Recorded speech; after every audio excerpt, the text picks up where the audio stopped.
Welcome back to the Comic Lyric Podcast, where we comically and literally review comics. I'm Ryan, also known as Comic Stan. I love comic books, but my co-host loves regular books, but I make him read comic books. Except this week, we've not read a comic book. We're actually doing a topic, because this is one of our famous Comic Lyric banked episodes. Oh, yeah, because I knocked my girlfriend up. Yeah, exactly. That's the main reason. Right now, Jamie is presumably sitting slumped in a chair with baby sick in his beard. Yeah. Some kind of baby food or milk, more likely, stained on his shirt or something like that. Breast milk. Yeah. So not that different how he is right now, but Yeah. you know, it's going to be sadder at least, or more exhausted by that point. By the point this episode comes out. Also, probably the happiest I've ever been, hopefully. Yeah, probably. What most people say, isn't it? Yeah. It's what people say retrospectively. When they're in it, it's hell. Yeah, exactly. Yeah. Looking back, they'll be like, looking back, that was actually a really good time because the baby couldn't move around, or talk back, or do anything. Yeah, the baby wasn't like maxing out my credit card for V-Bucks or whatever. Exactly. So for this episode, we thought break up a little bit and do a kind of a experimental topic in a way. Yeah. Last week, you'll have heard our second part of crazy Superman stories. Oh, are you committing to these being in a particular order? I mean, might as well. Why not? Do you know what, Ryan? It's a problem that I won't have to interface with. So yeah, fuck it. Last week was the Superman episode. It's a problem you normally don't need to interface with. So I don't know. I'm normally more involved than I'm going to be at this point. There's going to be a new lower bar of less involvement with the podcast come turning time. At least I'm involved in the life of the children of one of my girlfriends. You know? Exactly. And that's good on you for stepping up at the very least. So instead, as you'll have seen from the title, we are looking at some of the copycat characters between Marvel and DC.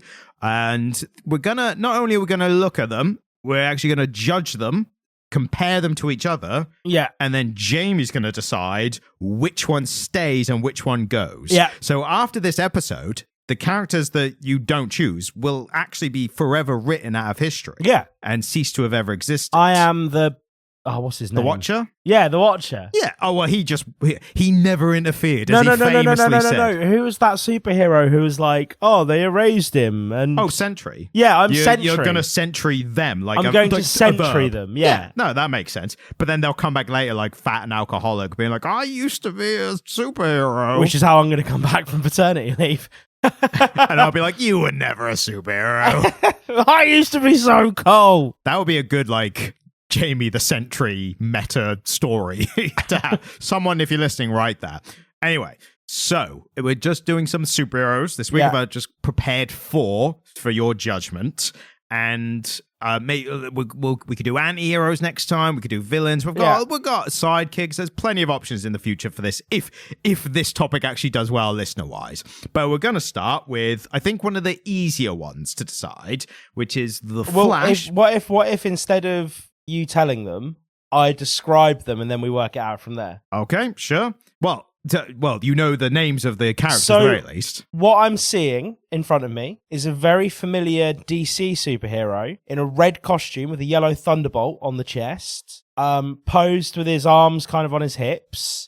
Classic superhero pose. Classic superhero I would recognise to be the Flash. Yep. And then we've got Quicksilver, who, as I understand it, is an X-Man. He's a mutant, so he's within the X-Man world. He was previously originally a villain, but turned, superhero or, hero in the X-Men world. Already, I have a rogue opinion here. Okay. Because there's that one X-Men film where Quicksilver, real quick, sharp, like moves a bunch of bullets away from Charles Xavier, right? He does more super speed stuff in that film alone than I think the Flash has done in any live action appearance, which is crazy. Although the Flash went back in time at one point, so... Well, this is what I was about to say. And remember, I've read Flashpoint. Exactly. So instantly, I want to delete the Flash because it takes with it Flashpoint. Potentially controversial opinion, so we'll see how that matches up. And and the guy who played Quicksilver... Yep.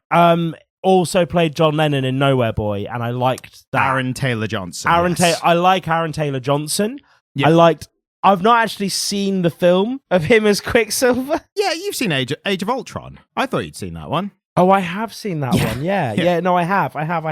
But to your point, he's not that prominent in it, as No. opposed to the Flash, who has had his own film And his own TV series. Yeah, which was bang average. It started out really good, a classic CW American superhero shows. So that's a whole thing, which is going to come up later as well. Yeah. The CW is a TV channel in the Americas. In America. In America. America. And they're famously known for like the Americas. The Americas. One of the Americas. Yes. They're known for their teen drama-esque series, right? Right. So then, at one point, they got the rights to make a start Green Arrow TV show, and then that spun off the Flash, and then Supergirl, and then Superman, and Legends of Tomorrow. Started the Arrowverse, like their own little thing. Arrowverse. The Arrowverse was a better DC shared universe than the DCEU was at the time. So, but the problem was, it started out really interesting. It's like actually kind of writing really interesting stories and the characters and stuff, and it's good, strong start. And then it just devolved into, why didn't you tell me this? I was trying to protect you. I can't trust you. We should break up. No, I'll change. It was that story. This is the kind of thing I would have ignored because I was busy reading books. There's a lot of other stuff that you should have ignored instead of reading books. What do you mean? What's a trashy thing that you like? What would you describe as something lowbrow that you're a fan of? No. Sorry, what was that?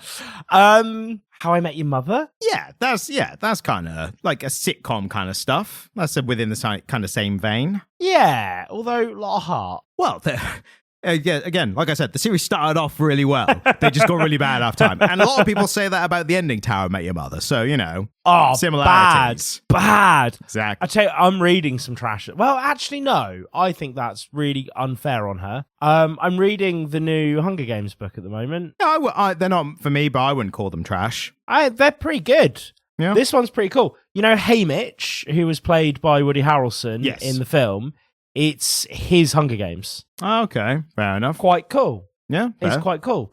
But yeah, no, Quicksilver. Undoubtedly, fucking Flash is gone. Quicksilver. All right, let's see if these stats may change your mind or not. No, right? I think we can do that on the next one. I've prepared these. I wrote these. We are going through them. Shut the fuck up. No, I've made the whole premise of this is that I make a decision. Yeah, once I've given you all the information. If I need the stats, we can have them. We can do them on the next one. But there is nothing you're going to be able to tell me. No, I'm not saying I'll change my mind. You can have your opinion now, and then once you've had the stats, you can say, I stick firm to my earlier opinion. I'm stubborn, right? Yeah.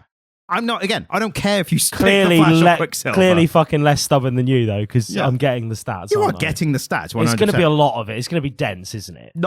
It gets denser as we go on with the later characters. So, the Flash, the Jay Garrick one, is the first one. He wore if you ever seen the silver hats kind of one. Mate, you've authored it. It's lots. Right, I tell you what, compromise, I read it. Okay. Works for me. Flash, Jay Garrick, first appeared in Flash Comics #1, 1940, created by the boring Gardner Fox. So really, it's Barry Allen that we're interested in, created in 1956. Yes. Because that's the Flash that we all know. But then are we talking about like who has more of a right to like a super fast character, super speed character, Well, so obviously the Flash comes before Quicksilver because X-Men is like, what, 60s? So first, Quicksilver, or Pietro 64. Maximoff, 64, yeah. But he was created by Stan Lee and Jack Kirby.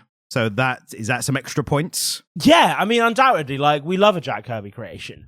Ultimately, I don't think the Flash has been particularly well represented in later years, as evidenced by the fact that when I've seen Jay Garrick as the Flash, I've thought he's quite cool. Yeah. In the helmet, that golden age kind of look. Yeah. In the helmet, and he almost looks like a postman almost. He looks a bit like a postman, all the way that, ironically, Hermes from the Greek mythology, who was probably inspired by who postmen were also. Yeah, no, exactly.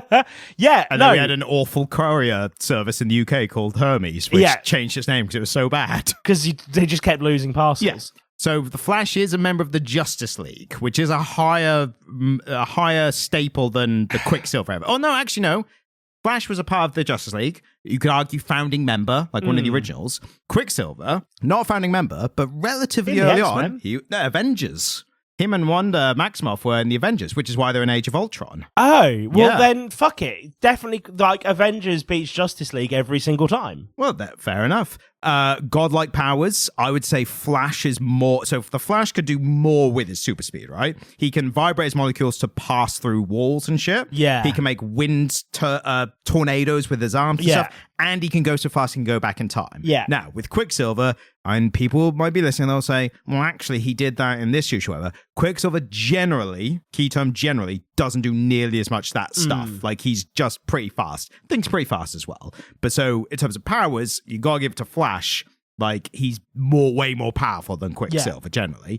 And one of the last point, which I think is important to remember, the Flash does have a cosmic treadmill. Fuck off with your fucking cosmic treadmill. And all I'm saying is, as far as I know, Quicksilver does not have a cosmic treadmill. Which is why I like him. Yes. It's why I've instantly... Like, I didn't... Yeah, I know for the purpose of this being a podcast, we need to have a conversation about my power rankings. But Quicksilver is a solid C tier character. Yeah. The Flash falls off the bottom of F tier. Not a fan. Yeah. I find Barry Allen whingy. He's normally more quippy, but then you read... Brother. Yeah. You read Flashpoint where he is very like, my dead mum and all that. Oh, God. Whereas Pietro, he's kind of like, Magneto's my dad and I hate him. Although now that's been retconned. He's no longer a mutant or Magneto's kid. Because they were like, should we just change that now? And then they did. So pretty much all the information. I'm guessing, I predict your answer. I think you're going to stick with Quicksilver. Definitely sticking with Quicksilver. Right. He can stay. The Flash no longer exists. And not just the Barry Allen version, the Jay Garrick one, and all the, I think, like 5 or 6 Flashes that came after. Thanos click, gone. Yeah. That's the Thanos click. That's the thing you were trying to... Was that what you were trying to think of earlier? No, I was You were thinking of Sentry. Yeah, I was, because he was more relevant. Yeah. He's more recent. But Thanos click, I think, applies. Thanos click is way more applicable. Right, next one. So the next one, and like I said about the CW, we've got Hawkeye versus Green Arrow. Two You didn't do the characters. thing. I was going to explain them. But to be honest with you, it's 2 dudes with bows and arrows. Yeah. The difference is the color scheme. Yeah, this one, to be honest with you, this is one where I actually am going to do the power rankings because I need that. So, to be fair, I did say start off with an easy one. I just thought it was going to go the other way. But I was right that the first one was easy, and they're going to get progressively harder. Oh, did you think I was going to be all about the Flash? A little bit, yeah. But now I realise, I forgot in the moment your hate for Flashpoint. So that obviously shifted the other way. So, Green Arrow. Yes. He is... Sorry, I've got the Hawkeye information up first. Right, Hawkeye. Yes. So Hawkeye's DC, right? No, Marvel, because he's Marvel. Because he's, again, not... He might be a founding member of the... No, he's not very first Avenger, but he's like... Second... No, not even like... I think like second issue. Like after the first kind of 5. It's like within the first like 5 or 10 issues after that him and Black Widow get rolled up in his life. Like we currently have a literal god and a dude in a super suit and a Hulk. Yeah. What we really need is a guy who's very good at shooting arrows. Exactly. And this is the thing that always bothers me about Hawkeye, because Green Arrow is superpowered, right? No. Are they both mortal? They're both guys who are really good with arrows. So, Hawkeye was created in 64. Is this a Jack Stanley and Don Heck? Yes. So not a Jack Kirby creation. No. Which shows, because visually bit boring. Yeah. Jack Kirby would never. Yeah, that's... Jack Kirby would never. He wouldn't concern himself with just a guy with arrows. Heavily featured in the MCU franchise, has his own series, one season. In terms of the inspiration for the character, you would never guess who inspired at least both of these characters. Yeah, so Robin Hood, right? Yeah, they are both, yeah. When Heck was asked, he just said, it was almost a Robin Hood type character, and I saw him as that. Just like the basic kind of stuff. Okay. The one thing that I think really tips in Hawkeye's favor, from my opinion, and this might change, he's got that 2012 comic book run by Matt Fraction, which I think is one of the best comic books ever. And we still have to do it. We will do it. I think you will love it. Yeah. And that's like a high gamble for me to say that beforehand. Because often it's like a roll of the dice as to whether or not I like the things you think I'm going to like. Exactly. But according to Wikipedia especially, that comic was met with critical acclaim.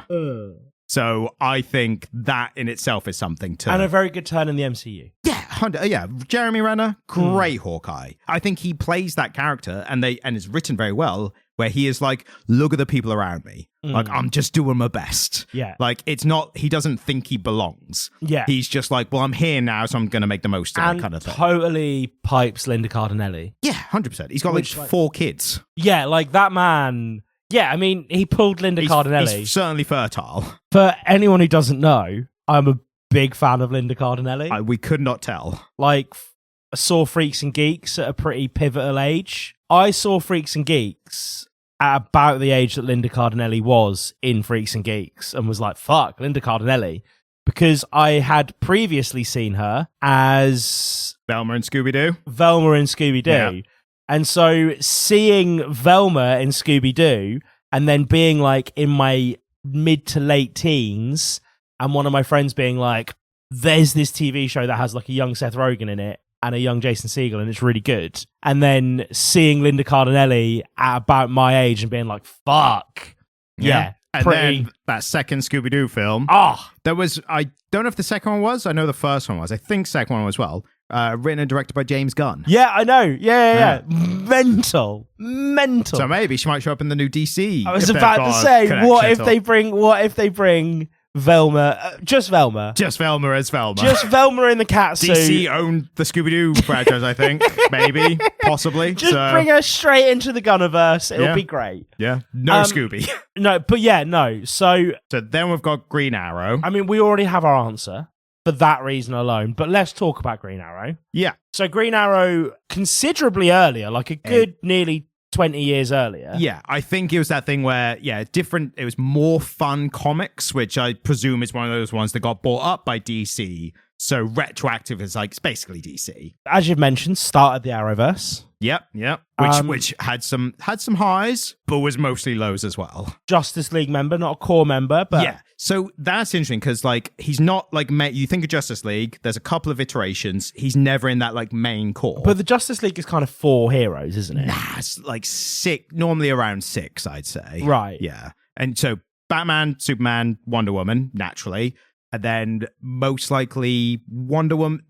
No, Aquaman? Aquaman, yeah. The Flash. Yeah. Sometimes Cyborg, sometimes Martian Manhunter. Like, that's kind of your I quite core. like Martian Manhunter. Yeah, it's really good. I mean, you've had a really good run. Yeah. Experience. We had a really fun experience. Yeah, but he's great. I tell you what, I forgot to mention when we did Absolute Martian Manhunter, and this is months and months ago now when people hear this, he was in Human Target because he was hooking up with the woman who makes fire. Yeah. Because he's afraid of fire, and it's like a kink thing where she's like, you want me to burn you again? Kind of thing. He's like, I'm scared, but do it. Scared, but aroused. People thought that was like a character assassination of Marshman. I'm like, fucking calm down.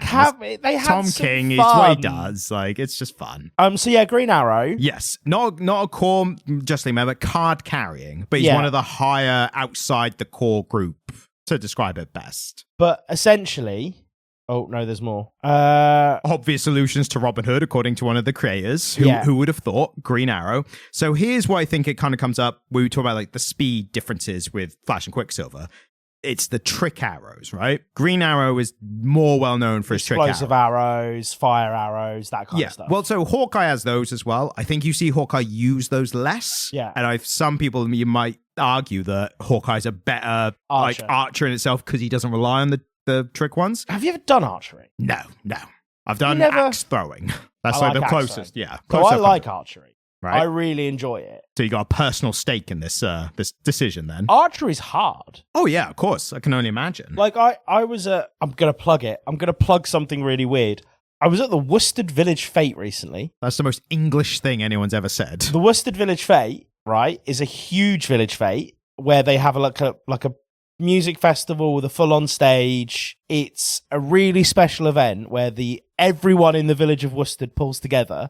Do they judge a best turnip award? And mine won. And like there were but really great event, right? Yeah. Really, really great event. Take everything that you know about a village fete and kind of scale it up to a small music festival, and you've got the Worcester Village Fete. It's really fun. And for Americans listening, if you're wondering what a village fete is like, Try and remember that one scene in Hot Fuzz where it looks like they're having a village fete. That's basically it. So for our American listeners, a village fete, right? Every village will have a village green, which is like a big bit of parkland in the middle of the village. Once a year, for like a day or two in the summer, a bunch of people will have stalls, like selling stuff. Normally jams and preserves. Jams and jellies. Or bathtub whiskies. Yeah, that kind of stuff. Like, and knitted tea cozies. Yeah, that kind of stuff. And there'll be a tombola, which is like a raffle. Yep. And there'll be like carnival games. And there'll usually be a vendor selling beer and wine. And there'll be a bunch of food stalls. And you go with your mum. And your dad if he's free. And or your if he fell up to it. Yeah, and your dad if he's up for it. And you go and get a burger and some fried dough. And some candy. I always call it, almost, for the Americans, candy floss. We call it, what the fuck do we call it? Candy floss. We call it, what do they call it? Cotton candy. That's Cotton candy.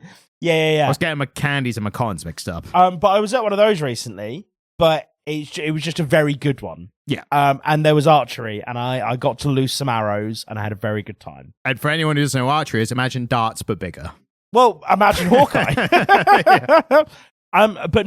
But purely for the reason that Hawkeye is like a more down and dirty, back to basics archer who lays some serious pipe on a fucking mad sexy woman. But to be fair, Green Arrow, he's got a kind of monogamous thing with Black Canary. Who I don't know who that is. She's got a cool leather jacket, fishnet stocking. Has she ever been played by like Linda Cardinelli? I think her only live action stuff has been the Arrowverse, and like a few different people played her. Nowhere near as impactful as Linda Cardinelli. I can assure you of that. Hawkeye wins. But the one other thing is, one of Green Arrow's trick arrows, famously, is a boxing glove arrow. Great.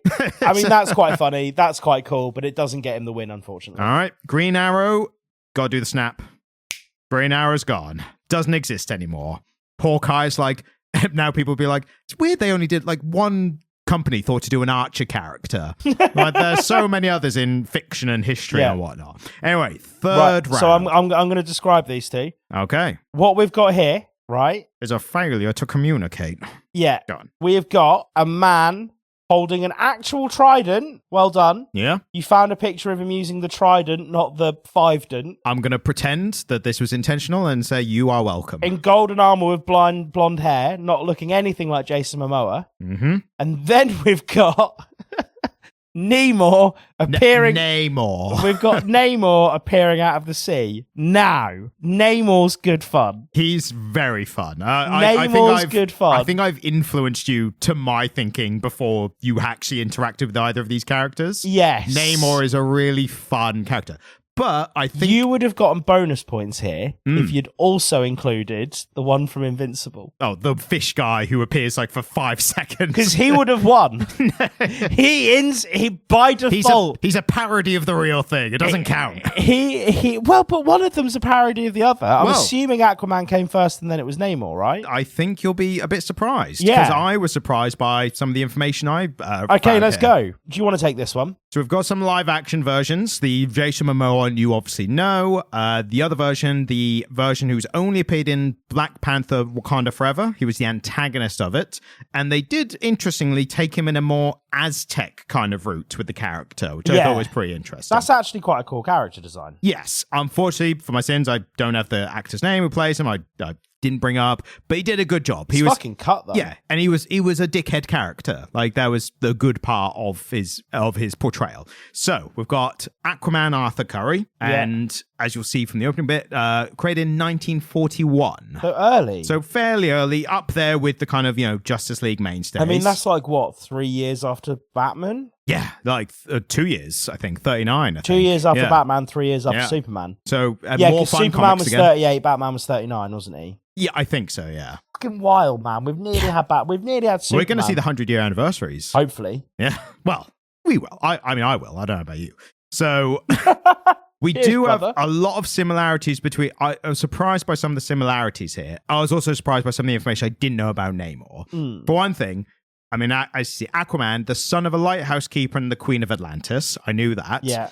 bloody Namor, the mutant son of a human sea captain and a princess of the mythical undersea kingdom of Atlantis. Yeah, that's pretty rad. So they're also both king of Atlantis. So when was Namor? So Namor was actually created 1939. First appeared publicly after an uncirculated appearance, but first appeared publicly in Marvel Comics #1. So this was actually a comic book from Timely Comics. Yeah. So the comic was called Marvel Comics, like a line of comics released by Timely Comics, who would become Marvel Comics. So he's almost like the first issue of the first Marvel title that would become the Marvel company. And I did not know. So he predates the Fantastic Four. Yeah, by like 20 years or so. And That's let me work that out. incredible. 20 plus years. I've probably done the math wrong there. But anyway, Golden Age Comics, that Timely Comics, was one of the big three, along with Captain America and the original Human Torch, who was a robot or something. But that explains why them three were palling around in World War II at the time. Yeah. With little kid Bucky. Yes, because Namor was a World War II vet, wasn't he? No, well, so what it was, and I didn't know, I've just learned this as well. Yeah. He was king of Atlantis, and basically he had a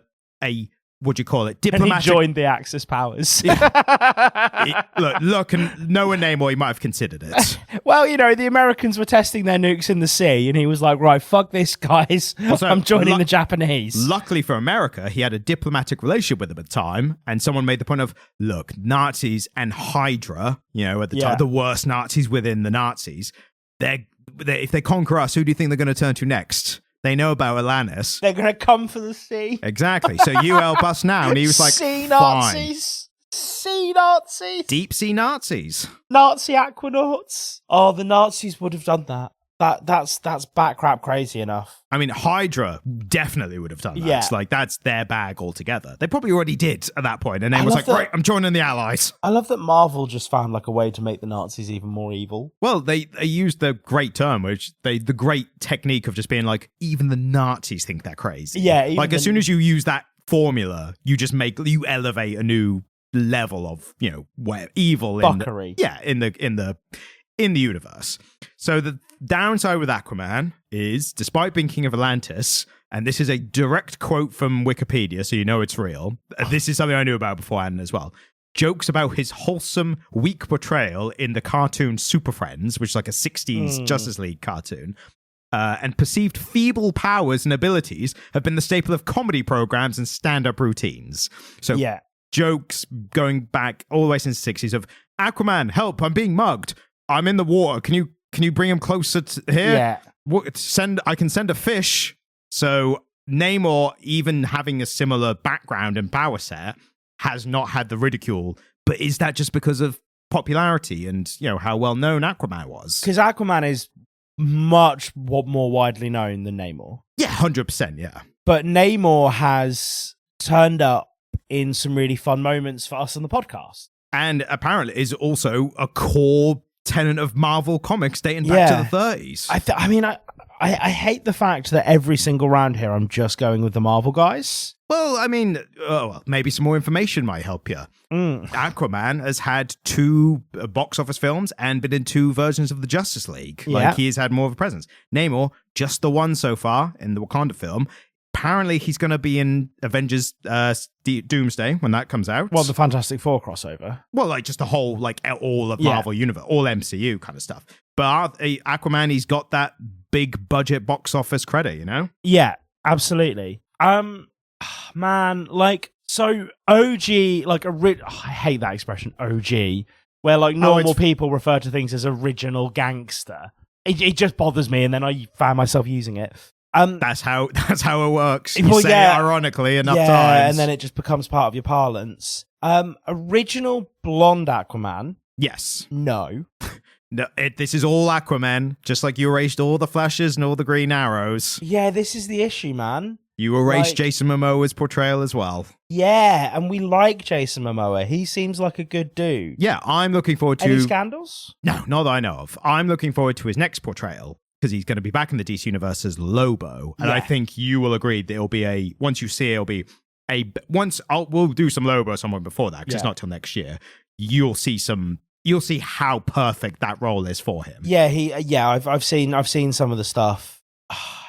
I like Namor. Hmm. I really like his interactions with Sue Storm. Well, you'll see last on the list of points I made. Simps for Sue Storm. So he simps hard for, but everyone simps for Sue Storm. Nowhere near what Namor does. Namor pretends he's above it, and then as soon as Sue Storm like calls him out, or whatever, he just can't help but be like, "Oh, Sue." Yeah, no, he Anything really does for like you. Sue Storm. But then I find that very interesting as a character point. This is one that's hard because I have a soft spot for both characters for different reasons. Again, I think part of this has been that like I'm basing this on movie adaptations, as like movie interpretations that I like, as well as original source material. And unfortunately, because I like Jason Momoa so much, Ooh. Aquaman pips out Namor on this one, even though I like Namor more in the comics. Yeah, well, that's why these are difficult, you know? And you know what's funny as well? Is apparently, not even funny, interesting. Apparently Namor was also described as the first comic book anti-hero. So that's another so accolade cool. that he's been ascribed to. No, Namor's way cooler than I thought, and I was big on Namor before we started. And he's deliciously a knobhead. Yeah. Like, no, it's Namor. I'm sorry, Aquaman. I'm sorry, Jason. We still have Game of Thrones, mate. The first 4 seasons. All right. We're 3 for 3 on Marvel characters. We're 3 for 3 on Marvel. Yeah, you just can't nope out on Namor. We're definitely not biased at all. No one will accuse us of that at all. But if the fish guy, I give the caveat that if you had included the fish guy from Invincibles, he would have won. Now that's a personal bias if I've ever heard. You had one funny moment, you're willing to throw 2 decades-old characters out the window for a 5-second gag. I am, yeah. I genuinely am. Some would say you're maybe not the best person to judge these kind of things, but that wouldn't be me. No, I think I'm doing a great job. So the last one is what I think. It's not going to be a difficult decision. I think I know exactly the way you're going to go. But the reason I include it is because in my research, it's the most egregious copycat character, and I'm not even saying in one particular direction or the other, that I've ever seen. I didn't know it was this bad, like how close in similarity they are. So do you want to describe what we've got here? Yeah, we've got like a man with trees growing out of him coming out of a lake, and then the same thing, coming out of a swamp. I mean, they're both in swamps. It's basically two iterations of Swamp Thing. Well, that's exactly my point. But the other one we've got is Swamp Thing and Man Thing. So I've never heard of Man Thing. A very largely unknown character has only just had a bit of appearance very recently. Appeared in MCU Werewolf by Night one-off special, which was really good, and he looked really good in it. Yeah. So Man Thing, largely unknown compared to Swamp Thing for reasons which I'm about to show you. They've both had awful live-action representations. That's nightmare fuel. Which are barely known. First clue about how egregious this copycat thing is. On the Wikipedias, and this has not happened on any of the other characters that I've researched, I bet it barely happens for any others. If you search them on Wikipedia, both of them, so if you go Swamp Thing, it says right at the top, not to be confused with Man Thing. Right. If you go Man Thing, it says not to be confused with Swamp Thing. They're bad. So close. So Swamp Thing has that one really great Alan Moore run. You can see I've highlighted in mid-1980s a highly acclaimed run under Alan Moore. Yeah. So here's the thing. Swamp Thing is absolutely most well-known for that and elevated well above Man Thing for that. The question then becomes, is it just because... No, obviously, we need to still read it. I haven't read it, but it is critically acclaimed. Is it because of Alan Moore's own personal fame and, notoriety that elevated, like, oh, he did this really good Swamp Thing series? Yeah. And without it, is this like the one thing that hinges on it? We have been talking about that Swamp Thing run. Yeah, we're going to do it. The entire 2 years that we've been making this podcast, and neither of us have read it. Yeah, we're going to do it, though. That'll be a... This one's really hard for me. This is the first one that I'm going into completely blind, because I know who Swamp Thing is, but that is only because Alan Moore did a Swamp Thing run. And he was in that Superman story we did. Did we do the proper story? It was part of, I think, like a All-Star... No, not even All-Star. It was one of the trade paperback collections of stories with Superman. Yeah. So you've read a little bit of him. So I might have seen him the once. But here's where... So the comparisons, I didn't know this. I knew Swamp Thing was a scientist who basically, while experimenting on stuff to do with the swamp, criminals break in or something happens or a guy's vying for his wife or whatever. falls into the chemicals or into the swamp with the chemicals, becomes Swamp Thing. Yeah. Alan Moore later retcons it, where it turns out Swamp Thing isn't the scientist, but he gained the memories of the scientist, so he's not the original monster, whatever. Turns out Man-Thing, original name Dr. Theodore Ted Sallis, had a very similar introduction as well. Oh, God. Really similar. He was also a scientist who fell into a thing because someone was after his wife and came back as Man-Thing. Yeah. But here's the worst part of it, right? In terms of which is the original, which one deserves to exist or not, right? Swamp Thing was created by writer Len Wein and artist Bernie Wrightson, right? First appeared in House of Secrets #2 from July 1971. Yeah. In a standalone horror story, later brought into the DC universe, right? Man-Thing, created by Stan Lee, Roy Thomas, and Jerry Conway, with Ars Grey Marrow, and then appeared in Savage Tales #1, May 1971. So creations are months apart in the same year. Them. Well, here's the thing. One of the people who created Man-Thing talks about, basically, they hired people to write the story. They had we've got this concept of a creature, a character. We need someone to write just a basic backstory for them for the first couple of issues. And they went through a couple of iterations. One of the iterations that they went through was written by Len Wein. And Len Wein sold the same character to two different... Len Wein, or Wein, I'm not sure of the correct pronunciation, but he was a roommate of, I believe, Roy Thomas, who was the creator of Man-Thing. Right. He wrote this script and they were like, yeah, maybe we'll use it, maybe we won't, kind of thing. And then eventually they were like, yeah, we will use it, actually. Oh, turns out he's now writing Swamp Thing for DC. So he shopped it to Marvel. They didn't want it. He went to DC, was already writing it. Well, we don't know. This is the thing. That's what. So there is absolutely some convergent evolution on this one. Those two ideas were being had by the same people at the same time, potentially in the same fucking living room. Exactly. So the Wein-written Man-Thing story appeared in between Wein's first and second version of DC Comics Swamp Thing. So he had done the first before... That's interesting. Yeah. But they literally talk about how they were actually considering suing for it, and they just left it too long to do anything about. So it was that bad. They were like, we think we can prove that you stole the story or used the story when you shouldn't have. And then we just decided, no, they didn't even decide. They just didn't pursue it quick enough, Yeah. So it's that close. These characters are so intertwined. Yeah. But yet, as I said earlier, it really is what it comes down to. Swamp Thing's Alan Moore run. That is the thing that kind of takes off. Well, it's the reason that we know about Swamp Thing and not Man-Thing. Exactly, yeah. And Swamp Thing is more of a swamp-based character. More close to the name. Swamp Thing, he is literally the embodiment of what's called the green, which in the DC universe is all plant life are connected across the globe by this force that they can communicate with each other and all this. Yeah. Swamp Thing is literally the defender of the green. It's also the same force that Poison Ivy, they kind of retcon, they taps into as well. Whereas Man-Thing, he can recover in a swamp. If he's injured, if he gets back to the swamp, it's I'm back to myself, because he's kind of still made out of swamp. But a lot of his stuff, he's super strong. He's made out of swamp. Made out of swamp. I mean, Swamp Thing's also made out of swamp. They're both made out of... It's just a funny way of phrasing it. Exactly. But Man-Thing's whole thing is evil fears the touch of the Man-Thing, and if something is evil, it burns at the touch of the Man-Thing.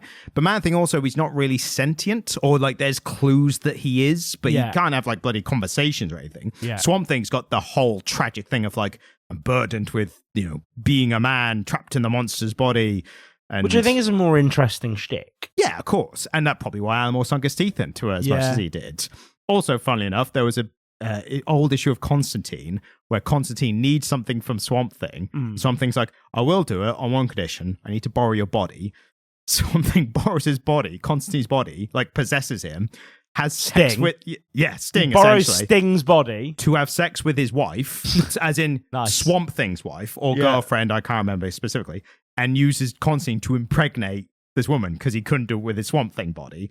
And then afterwards, Constantine's could have bloody warned me that's what you wanted to use it for. So, yeah. That's kind of cool. Yeah, it's cool. I mean, cooler than anything Man-Thing's done, I'm pretty sure. Yeah. I would hazard a guess. Which means that Swamp Thing actually can enter into the power rankings of superheroes that fuck. But one time, and he needed a great assistance to do it with. Hey, no, he went to great levels to fuck. He went to great length. He had a actual genuine Mad Shagger, John Constantine, who is Mad Shagger, bisexual, pansexual, whatever. Like, John Constantine fucks. Demons and angels and devils and everything in between as well. Yeah. So he got that guy and he was like, I'm going to use him to have sex with my wife. You know that guy who's been writing into us, who's been listening to the episodes kind of sporadically, not in order? Imagine being him and just clicking on a random episode and we have like detail. Because we've been doing this for a few years now and it's become a reoccurring bit. We launch into our detailed power rankings of superheroes that fuck. Yeah, exactly. Like, that is dense. That is dense podcast lore. Hey, look, and if you listen to them in order, you'd get all the lore served up to you. Now you're just getting random musings of two guys. Random bits and bobs that we just like every once in a while we'll be having a really serious conversation about our superhero and I'll be like, but Ryan, then we have to end a discussion seriously and earnestly. Well, yeah, no, because the only way that this power ranking has become like a legit thing that we are famous for now. Yeah, that is like probably by the time this episode comes out. The thing is, if there's anything I want us to be known for as a podcast, it is our superheroes that fuck power rankings. Yeah. And it's the bit of the podcast I'm most passionate about. And I've thought about this as well, because I think some people might go either side of this when looking at it from the outside. They might say, oh, it's, you're talking about all the male superheroes and they're being top shaggers or not, but you don't talk about the women and their shagging. And I think, in our defense, people and readers and fans have speculated about the sexuality of female characters in comic books as long as they have existed. I think it's old hat is what I'm saying. It's old hat, but when we come up against a female superhero that fucks and it's interesting, we will credit her. I mean, your top ones, I would say She-Hulk is definitely up there because she fucks and she's not had that single monogamous one that a lot of, and like I say before, sometimes you'll bring up a character and I say, well, they've been monogamous, like Superman. Yeah. He's that turn the lights off and missionary only, but it is going to be good.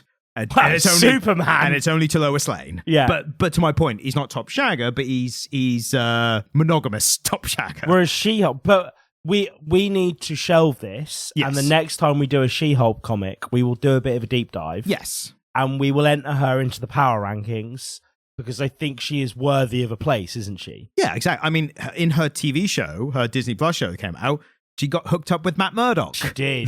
The male equivalent top shagger of the MCU. This was going to be my question to you. Is I was expecting. This has been great. Yeah. I'm not saying I was expecting more from this episode. I think you did a really good level of prep. Thank you. Which I promptly tried to ignore in the first quarter, and now I'm very sorry. You can see why I got angry. Well, yeah, it's because I thought there was going to be a lot more examples, and we would have to hit them quicker. Like a quick fire. Yeah. I thought, but that's the comic layer away. No. This has been great. This has been really fun.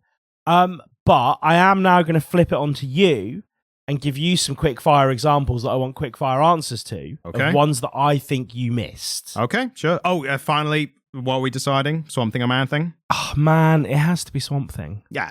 Course. I knew you were going to go that way. I just thought we needed to address but how Man close Thing these has were. been interesting, and I think this has prompted us to maybe we should do an episode where we read a Man Thing and a Swamp Thing comic and have a little compare and contrast. I'll try and find and we know what the best Swamp Thing is. Yeah, maybe we should not do that one as the compare and contrast and pick like the second best Swamp Thing. To be fair, with Man Thing, the Wikipedia says Steve Gerber's 39-issue run on the series is considered to be a cult classic. So I think if it says that, like, that sounds like the most notable one. So should we do a couple weeks where we hit Swamp Thing and Man Thing, and then we can take a third week to talk about them in comparison? This might be one that will, as with this episode's coming out, mid-paternity, this probably will have to wait post-paternity. Yes. But that's okay, because we've not announced it until... Yeah. We've got if anything, we've got too many episode ideas to do. Yeah, like, which is good. We're not going to run out. That's what you want. No. So, quick fire. Yep. Let's go. Daredevil, Batman. I prefer Daredevil, but Batman is the bigger character. I mean, that's the most difficult one for me. That's why I asked you. I mean, I'm going to piss a lot of people off, but I would keep Daredevil because I like Daredevil more. I fully agree with you. Yeah. I think Matt Murdock has so much more depth as a character. That Catholic guilt, especially after he's shagged. That Catholic guilt is hot, man. Yeah. It's sexy. Imagine someone condemning their soul just to bone you. Yeah. That's hot. That's sexy, really man. hot. Superman, Shazam. Superman. I'll keep Superman easily. Really? Yeah, I don't care that much about Shazam. I mean, compared to Superman. See also Superman, Captain Marvel. Superman, yeah. Yeah? Yeah, I'd say so. I like Captain Marvel, but again, I really like some Superman. I've only got into Superman in more recent years. So I understand the character now. Rogue choice. Yeah. Deathstroke, Deadpool. Deadpool. I'll keep Deadpool. Thing about Deathstroke, I almost considered putting that in, and I thought that maybe it's more of an anti-hero one, and maybe we'll do it at some point just for the inevitable answer. Thing is, Deadpool's a great character who's one of my favorites.